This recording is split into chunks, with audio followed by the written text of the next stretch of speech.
ल है गाइस, लाग्यो अब मिलियाको डाँडातिर। मिलियाको एकदमै राम्रो पपुलर चर्चतिर लाग्यो। हेरेर साथ दिनु होला। अब लाग्यो राम्रो भ्यूजतिर।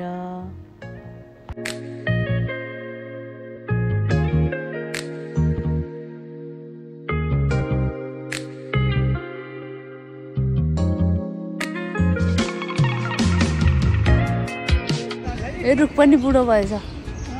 रुख पनि बुढो भएछ।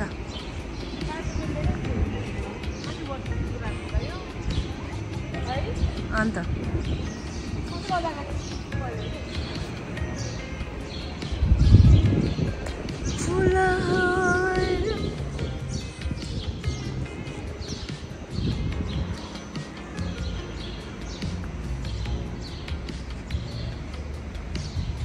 धेरै वर्ष पछाडि हामी चाहिँ घुम्न आउँदैछौँ यो मिलियाको चर्चमा। यो एकदमै पपुलर चर्च मिलियाको पपुलर अनि ठुलो। अब यस्तो भ्युज रमाइलो ठाउँमा पनि छन्, त्यही भएर यताको भ्युज यस्तो छ।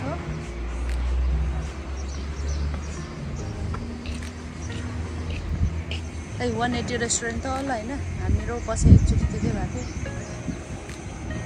थियो उता होइन, त्यहाँबाट भित्र त्यहाँ त्यस्तो।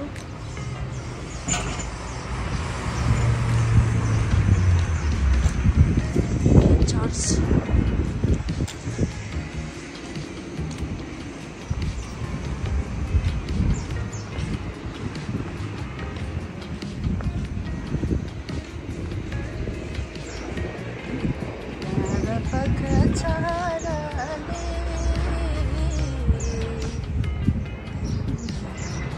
कति वर्ष पछाडि आएको यता।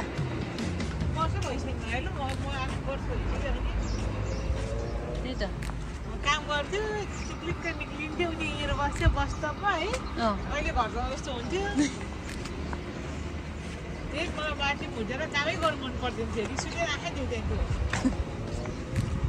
टाढा भएर के यो बिहान 4 उठ्नुपर्ने, पब्लिक एरिया दिने आधी घन्टा काम एक्स्ट्रा अराउन्ड। यो त भयो नि हाउसकिपिङ छ, हाउसकिपिङ होस् पब्लिक एरिया त्यस्तो हुनुपर्ने हो नि, होइन र? हो नि, एक्स्ट्रा काम थियो र मलाई पिट्टिकै मन पर्दैन, रिस उठेर आँखै दिउँथ्यो।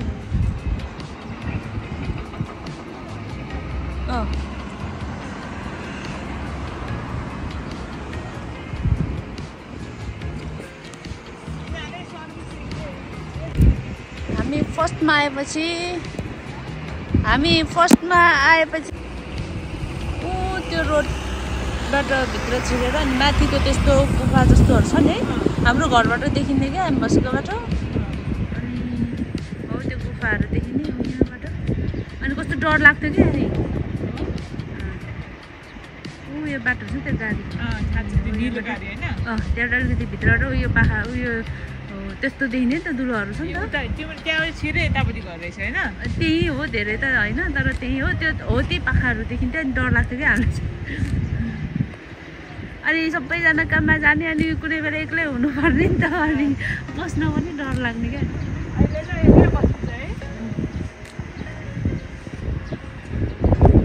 रमाइलो छ नि त डाँडामा पुग्ने पनि बेला आयो। बसेको ठाउँ सबभन्दा मन नपऱ्यो भने मलाई त्यहाँ चाहिँ सबभन्दा मन नपऱ्यो भने मलाई औरत साइड मात्रै मन नपऱ्यो। त्यो बस्नु पनि रहेछ। यहाँ पनि रमाइलो धेरै पऱ्यो नि त औरत बस्नु, धेरै झगडा पऱ्यो कि। सबभन्दा मन पऱ्यो एरिया भने त्यही एरिया, अहिले बस्ने एरिया छ नि त्यही एरिया हो। रमाइलो गर्छ, अहिले पनि कति रमाइलो गऱ्यो नि त त्यहाँ आएदेखि चाहिँ। अन्त उताको एरिया चाहिँ क्या झगडा पर्थ्यो। यहाँ बसेर कताकति चियातिर बसेर रोप्छ कि चरा सुरुमा हुँदाखेरि मलाई अहिलेसम्म याद छ कि त्यस्तो चियाएर बसेर कि सेमेट्री के पढ्नेको नाममा सम्झनामा कति मजाले सम्झनामा राखेको हुन्छ यसरी। सेमेट्री सन्जय हेरे यस्तो ठाउँमा गाडी रोकियो त पुनः खै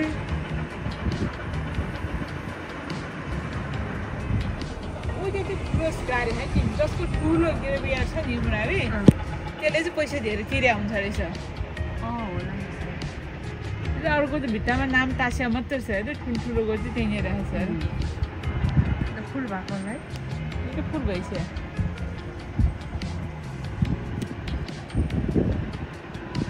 एउटै ठाउँमा राखेको त्यो ठाउँ हाम्रो राम्रो जग्गा छ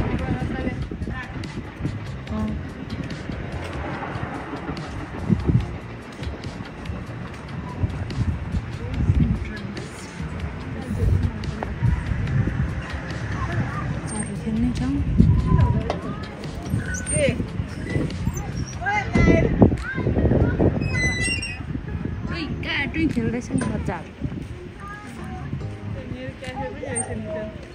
रहेछ यसो कोही बेला आउनु होइन यसरी हावा खानु रमाइलो छ नि यहाँ कति पछि ब्लग बनाइरहेको छ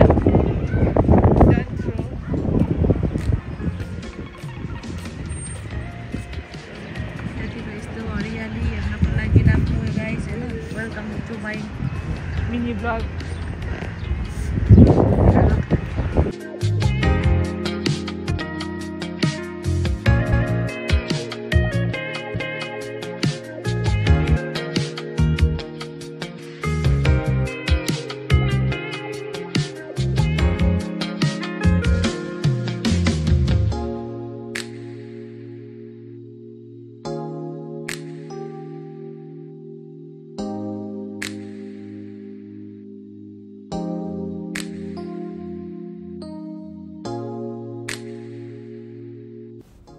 अब हामी चाहिँ हाम्रो कामहरू लगभग सकियो घुमफिर पनि सकिनु लाग्यो थोरै कामको लागि आएको त्यही भएर अब हामी फर्किँदैछौँ त्यसपछि हाम्रो काम छ हेर्नु है त कहाँनिर गयो पार्ट टाइम हिँडेको होइन तिमी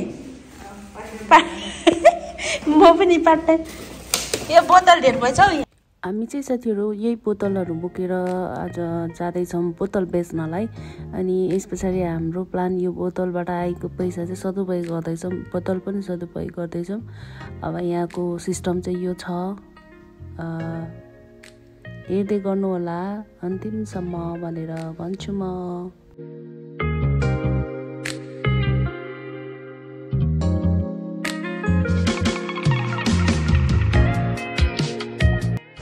हामी चाहिँ यो मेसिनबाट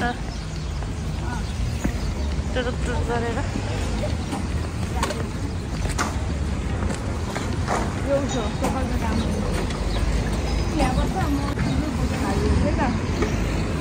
ठुलो बोतल हाल्छ यहीँ गरौँ न त्यो छौँ होस् अब यिनीहरू सक्नु त लाग्यो त्यहाँ सजिलो गर्न है अहिले के रहेछ यो खोलेर राखेको छ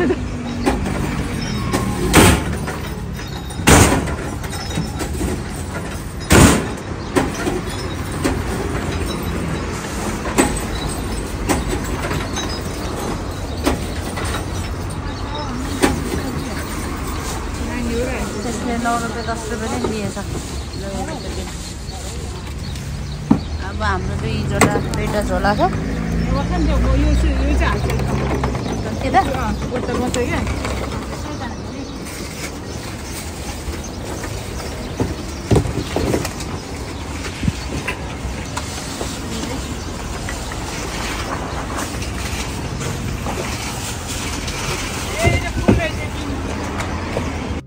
यहाँ यो कान्छी नानीहरूले ढुकाटी लाउँदैछन् त्यस पछाडि हामी हाम्रो पालो कुरिरहेका छौँ यता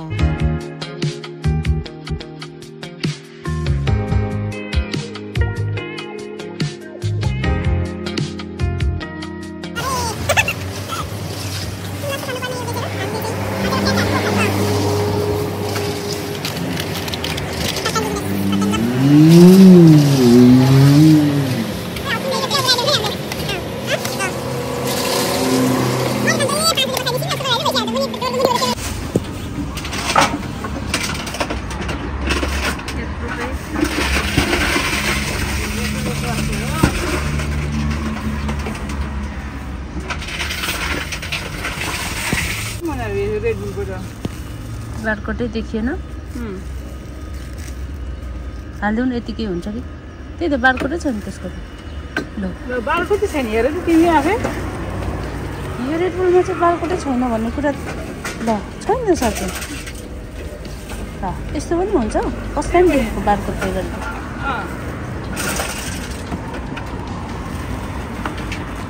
1 रुपियाँ 50-60 सेन्ट यो चाहिँ क्यान्सल भयो है यो बारकोटै गरेको 10 सेन्ट घाटा भयो हामीलाई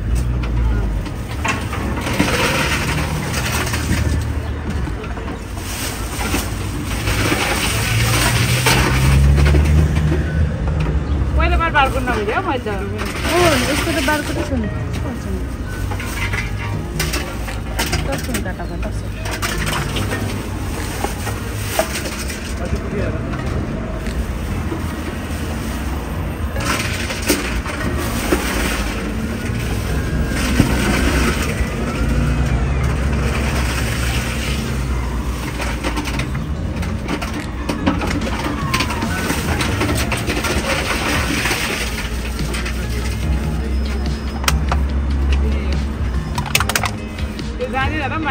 ट्राई गर न भएन नि होस्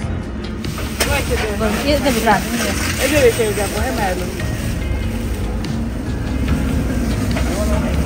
एउटा झोलाको 290 भयो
यसले त फेरि लिएर आयो 10 रुपियाँ ल्याएको थियो फेरि लिएर आयो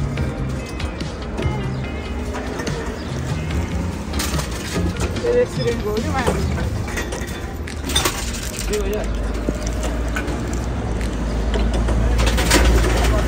फर्क्यो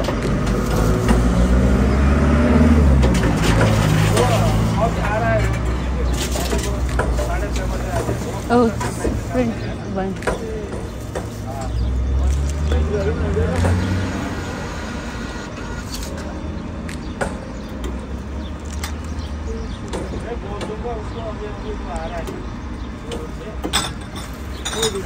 Do not fit the container. Container को तो पल्ला चाहिए.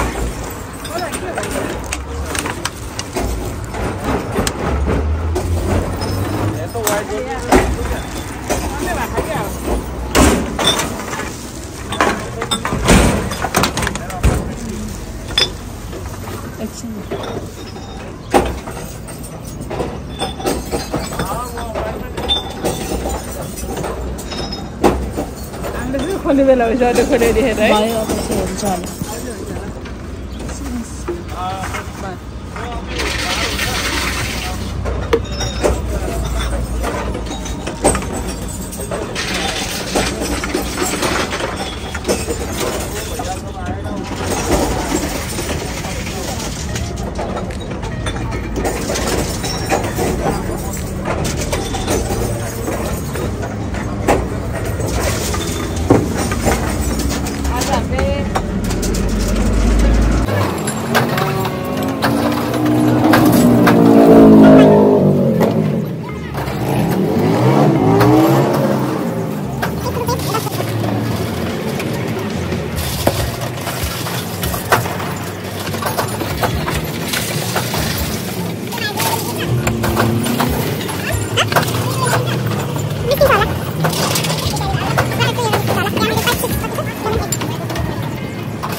770 8 युरो 8-10 आइमाहरू 8-10 आयो र गाइस आज चाहिँ हाम्रो 8 रुपैयाँ 10 पैसा आयो अब हामी के आइमाहरू बोर खाने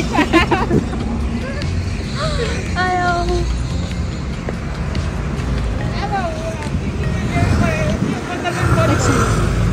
बोतल पनि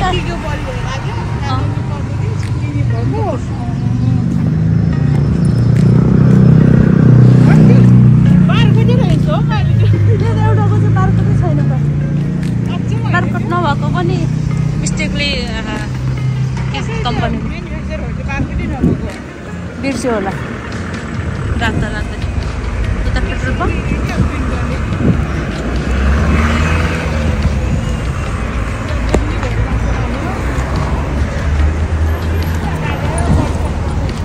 बोतलको सदुपयोग पनि भयो होइन तरकारी पनि आयो तरकारी पसल पनि उतै छ मासु पसल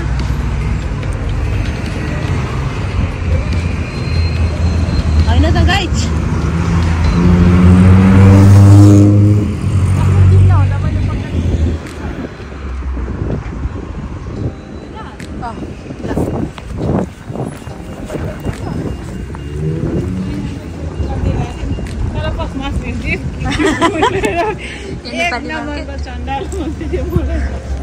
चण्डाल हुँदैन छोरी पाउँछु र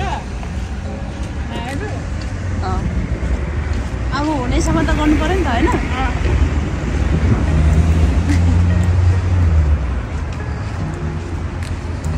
आजको वेदर राम्रो छ होइन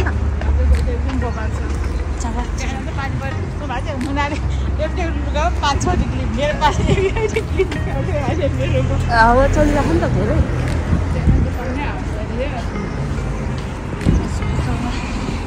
सेफ चोइस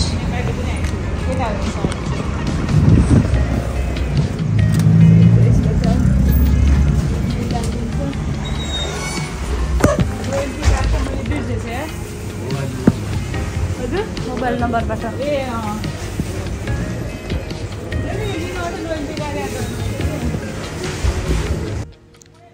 यही प्लान भयो हाम्रो चाहिँ मासु पसल टक्क छिरेर अब पोर्क लाने कुरा भएर छिर्यौँ अनि त्यस पछाडि आजको काम सिद्धिन्छ बनाउने खाने अनि सुत्ने त्यस्तै हो आजको दिन सिद्धिन्छ थ्याङ्क यू गाइस हेरेर साथ दिनुभयो तपाईँलाई धन्यवाद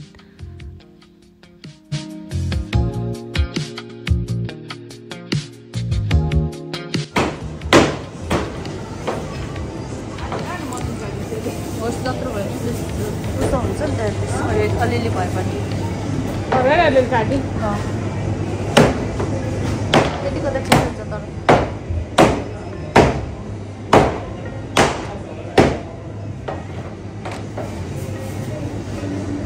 धेरै मसिनो पनि त्यो हुन्छ ल आजको हाम्रो काम चाहिँ सिद्धियो अनि त्यस पछाडि लास्टमा यति मिठो परिकार बनाएर छुट्टी मनाउँदैछौँ हामी चाहिँ अनि तपाईँहरूले भिडियो हेरिहाल्नुभयो फेरि पनि अर्को भिडियोमा भेट्ने बाचा गर्दै अब चाहिँ म छुट्टिन चाहन्छु थ्याङ्क यू अल फेरि पनि है सी यू